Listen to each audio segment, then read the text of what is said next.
আসসালামু আলাইকুম, আপনাদের সবাইকে স্বাগতম। পুতুল মিনি কুক হোমে আপনাদের জন্য নিয়ে আসলাম মজাদার শাম্মী কাবাবের রেসিপি।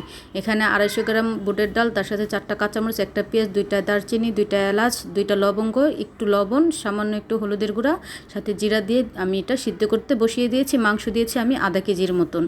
250 গ্রাম ডালের মধ্যে আধা কেজি মুরগির মাংস দিয়েছি। এখন এটা আমি পাটায় বেটে নিব। আমার সিদ্ধ হয়ে গেছে, পাটায় বেটে নিচ্ছি। পাটায় বেটে শাম্মী কাবাব বানালে কিন্তু খেতে কিন্তু দারুণ মজা। আমি যেভাবে বানাচ্ছি আপনারা যদি এইভাবে বানান রেস্টুরেন্ট থেকেও ভালো লাগবে আপনার এই শাম্মী কাবাব খেতে।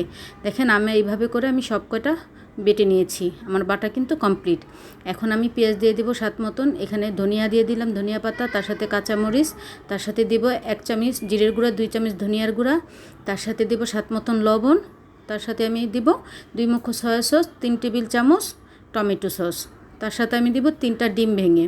এখানে 2 টেবিল চামচ আদা রসুন বাটা দিলাম, 3টা ডিম ভেঙেও দিয়ে দিলাম। দিয়ে এখন আমি ভালো করে এটা মেখে নিব।